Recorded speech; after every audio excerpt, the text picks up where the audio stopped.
안녕하십니까. 원영이정의 명리산책 오늘 제84강 역시 평관격의 예로서 설명을 드리고자 합니다. 평관격에서 너무 지체되는 느낌도 없지 않아 있습니다만 보다 좀 명확하게 알고 다른 격으로 넘어가는 것이 순리인 듯 싶어서 나름대로 시간을 할애하고 있습니다. 지난 시간에 칠사를 다스리는 법 세 가지 중에서 식신제살격에 대한 예를 드렸습니다. 오늘은 남은 두 가지 살인상생과 살인상정에 대한 말씀을 드리고자 합니다. 이러한 칠사를 다스리는 것은 평관격에서 아주 중요한 그러한 범위에 속합니다. 물론 51만 8,400여 개의 명조 속에 평관격에 해당하는 것이 몇 퍼센트나 되는지 제가 알진 못합니다만은 그래도 남자나 여자나 이 관을 내용으로 하는 사주는 육친상으로 많은 영향을 주기 때문에 제가 지난 정관격과 이 평관격을 통해서 나름대로 여러 개의 예를 들어서 설명을 드리고 있습니다. 자, 우선 지난 시간에 식신제살에 대한 예는 들어드렸습니다. 오늘은 살인상생과 살인상정에 대한 예를 드리고자 합니다.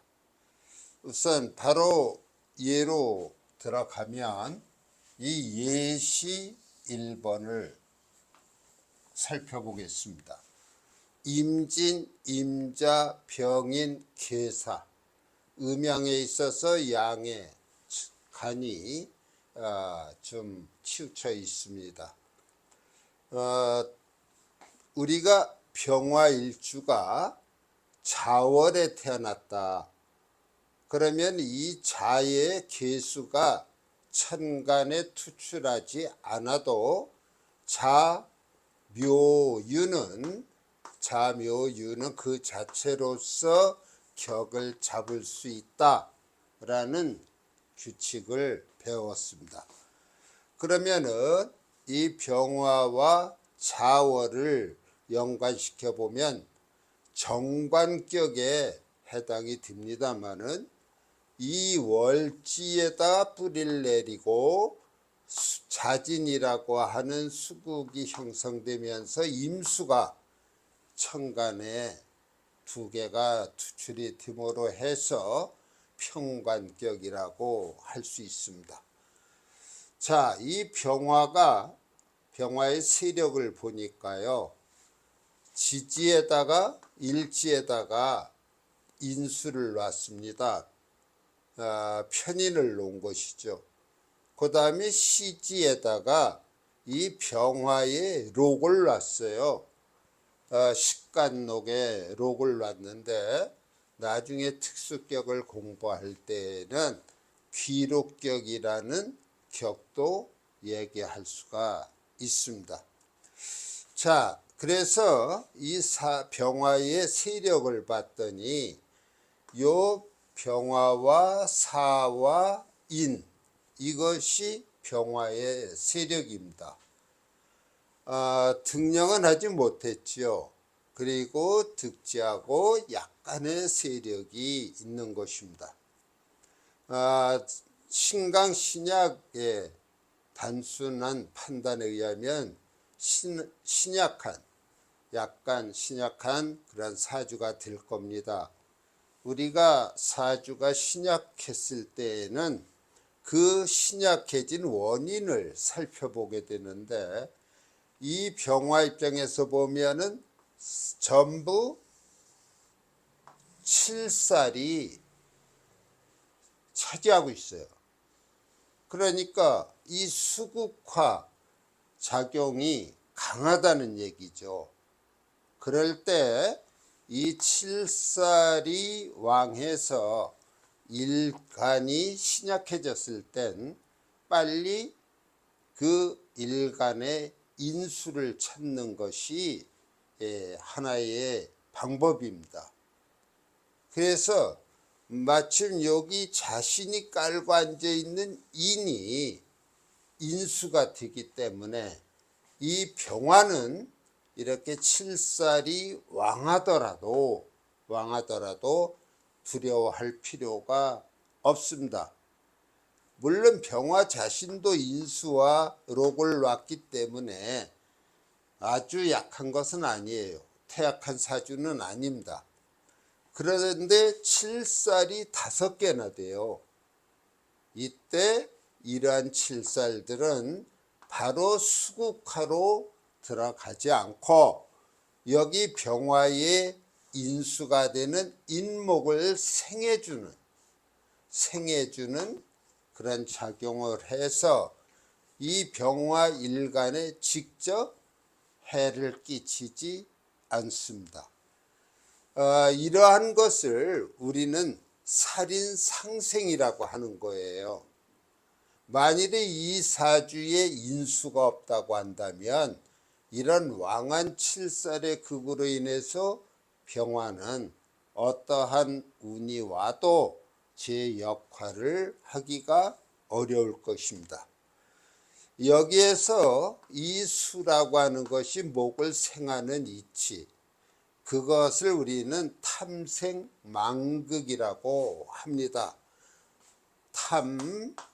탐낸다는 얘기죠. 생을 탐내요. 그러다 보니까 본래의 할 일인 극의 작용을 잊어버린다. 탐생망극 이렇게 얘기할 수 있어요. 여기에서 바로 이런 칠살들이 띠를 쥐어 있지만 여기에 있는 인을 생하는 바람에 수국화하는 극의 작용을 잃어버린 경우가 되는 것입니다. 그리고 이 사주의 특징의 또 하나는 이 병화의 재가 되는 재성이 투출되어 있질 않아요. 물론 이 사라고 하는 지지 속에는 암장 속에 경금이 있긴 하지만 여기에서 인사의 화국이 되어서요 이 경금은 힘을 쓰지 못합니다. 그래서 이 대운의 흐름을 보니까요 여기 처음에 용신운이 쭉 놓여 있습니다. 그러니까 인, 묘, 진, 그래서 초반에 인생의 그 종반까지 용신운이 와서 자신이 가고자 하는 길, 그 길은 우리가 예측컨대 이 사주가 평관격이기 때문에 그 평관의 길을 가는 데 있어서 조금도 장애가 되질 않았다. 그 다음에 여기 사오미 운이 흘렀어요. 일간의 입장에서 보면은 비경겁 운이 되겠습니다만 이 용신이라고 하는 인의 입장에서 보면은 목생화에서 설기를 하긴 합니다. 그러나 설기 용신의 작용을 설기시킨다고 해서 이 일간이 더 약화되는 것은 아니죠. 이 병화일주가 본래 신약하기 때문에 이러한 운도 일간을 신강하게 만듭니다만 인수를 설기시킨다는 점에서는 이것은 반길 정도가 되는 것입니다. 자, 이 사주에 재성이 있으면 큰일 나요. 재성이라고 하면 금이 되지 않겠습니까? 이 금이 그 왕한 칠살을 생하게 된다면 여기에 있는 인목은 금극목을 당할 뿐만 아니라 통관 역할을 제대로 할 수 없게 되는 아주 불행한 상태가 이루어질 텐데, 다행히 재성이 투출되어 있거나 하질 않아서 다행인 그러한 사주가 되고, 이 사람은 운의 흐름을 봐서라도 자신이 뜻한 바의 길을 용감히 걸어간 그러한 출세지향의 사주라고 할 수 있겠습니다. 이것이 살인상생의 예가 되는 사주가 되고요. 그 다음에 예시 두 번째는 살인상정에 관한 말씀을 드리려고 합니다. 우선 경금일주가 6월에 태어나면 투출과 상관없이 이것은 양인격이라고 하는 격이 성립합니다. 월지에다가 경금의 양인을 놓은 것이죠. 그래서 이 양인격일 때는 무엇보다도 필요한 것이 평관입니다. 그 평관이 있어야만 이 양인과 합의돼서 소위 말하는 살인상정이라고 하는 격을 이루게 되는 것이죠. 그러면은 이 사주에서 양인을 합을 해서 상정이 될 수 있는 병화가 여기 인중에 들어 있습니다. 인중에 들어 있고 또 옆에 정화도 있어서 이 유라고 하는 양인을 중화시키는 데에 넉넉한 힘을 가지고 있는 것이죠. 여기 있는 병화와 유금의 신금이 병신합으로 상정이 된 것입니다. 이런 살인상정의 사주는 옛날의 사주를 보든 오늘 현대인의 사주를 보든 출세지향적인 사주, 그 출세도 권력을 장악하고자 하는 길을 가게 되어 있습니다. 이건 양인격에서도 설명을 드릴 건데, 이렇게 양인격이 됐을 때는 이 양인이 기준이 되는 거예요. 그러면은 이 관계를 어떻게 설명드릴 수 있느냐면, 평관이 있고 양인이 있다. 그러면은 양인이 있다 이럴 때에는 이 양인을 기준으로 해서 양인이 강한가 평관 쪽이 강한가, 그 강한 쪽에 힘을 실어줘야만 상정이 되는 것이죠. 균형을 이루게 되는 것입니다. 이때 평관을 우리가 비유한다면 장수와 같아요. 장수와 같고, 이 양인이라고 하는 것은 그 장수가 지니고 있는 무기, 다시 말해서 칼이 됐든 창이 됐든 그 무기가 되는 거예요.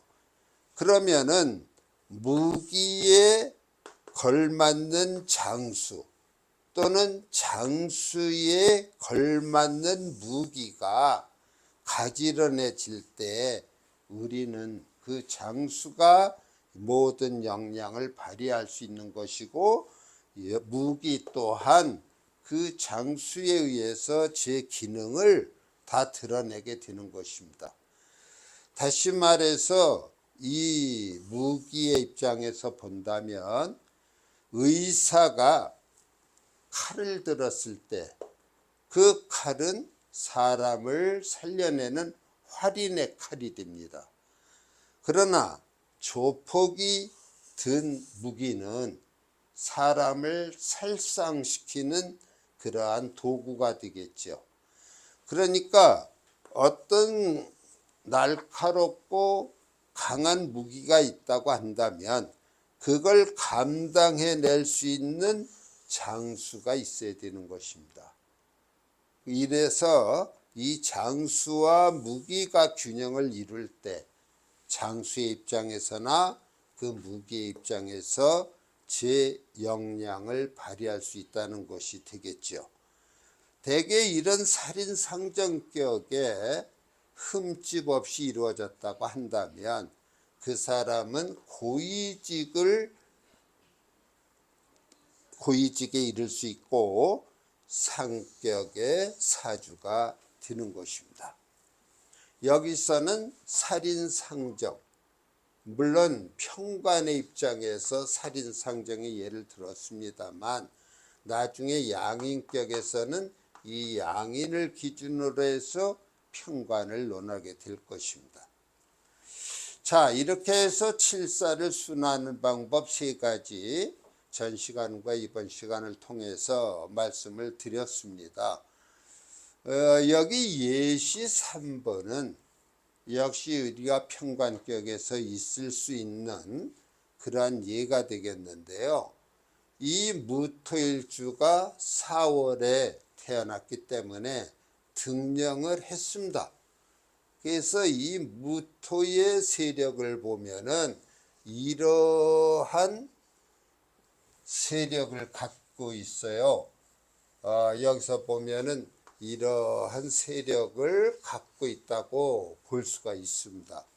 근데 이 사주의 결함이 뭐냐면 연간에 평관이 있습니다. 연간에 평관이 있고 시청간에 정관이 있죠. 이렇게 청간에 평관과 정관이 혼잡을 이루면 남자가 됐든 여자가 됐든 그 사주에는 이것이 부정적인 역할을 많이 합니다.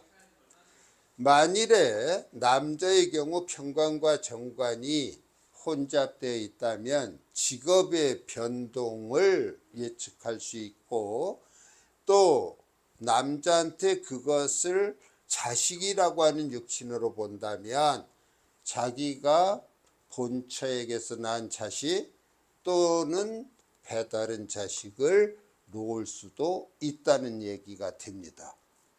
여자에게는 더 심각하죠. 관이 남편이라고 하는 존재가 되는데 이렇게 평관과 정관이 혼잡되어 있다면 흔히 재혼지명이다 이런 얘기를 쉽게 하게 됩니다. 그러나 그런 얘기를 하기 전에 이것이 그 관에 처한 상황을 살펴야 돼요. 살펴서 그것이 거살유관이 되었는가 또는 거관유살이 되었는가를 살펴서 그 혼잡을 해결해야 됩니다. 근데 다행스럽게도 이 사주에서는 갑기합이라고 하는 걸 통해서 연간에 있는 평관이 갑기합을 해서 무력하게 됐습니다. 다시 말하면은 작용을 할 수 없는 상황이 됐다는 말이죠. 그러면 당연히 시청간에 있는 을목이 관으로서의 역할을 다할 것입니다. 이렇게 칠사를 합으로 묶어서 제거한다면 그것은 거살유관이 되는 것입니다. 이렇게 되면은 관살의 혼잡에서 오는 피해를 막을 수 있는 것이고 오히려 그 남겨진 관은 제 역할을 다하게 되는 것이죠. 그래서 신강한 사주로서의 이 을목이 용신이 되는 것입니다. 이것을 우리는 거살유관격이다 그렇게 말씀을 드릴 수 있는 거예요. 자, 이렇게 놓고 볼 때 대운을 제가 요 밑에 써놨는데 여기 이 금은 때 그러면 을목관이 별 탈이 없겠느냐 하는 문제입니다. 여기 신유술로 이렇게 돼 있는데, 물론 여기를 거치고 나면은 해와 자가 있어서 수색목을 받아가지고 그 관의 작용, 다시 말하면 이것이 용신이 되는데 그 용신의 작용을 다 할 수 있습니다.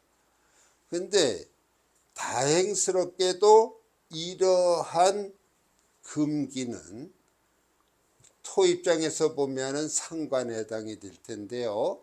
상관은 정관을 치지 않습니까? 그래서 이때 해가 있었겠나 없었겠나를 살펴보면 다행스럽게도 천간에 수가 있어서 금생수, 금생수 이렇게 되는 바람에 이 수기가 이쪽으로 갑니다. 이 금의 작용이 바로 가는 것이 아니고 이것 또한 아까 말씀드린 탐생망극의 이치라고 얘기할 수 있겠습니다. 이렇게 해서 이 사주의 주인공은 이러한 상관운이 왔어도 이 을목이라고 하는 용신을 상하지 않고 제 길을 뚜벅뚜벅 걸어가서 이때의 정점에 이르는 그러한 운로의 길을 간 사주라고 볼 수 있습니다. 평관격에는 이런 거살유관이나 거관유살의 경우도 잘 알아둬야 하는 그런 사주가 되겠습니다. 자, 오늘 이 시간에 또 살인상생과 살인상정의 예를 들고요. 거살유관에 대한 예를 들어서 좀 도움이 되셨는지 모르겠습니다. 다음 한 강좌로서 이 평관격, 칠살격에 대한 말씀을 마칠 것입니다. 더 많은 예를 들어서 확실히 부각을 시켜드렸으면 좋겠는데 앞으로 또 여러 격을 다뤄야 하기 때문에 오늘은 여기서 마치겠습니다. 감사합니다.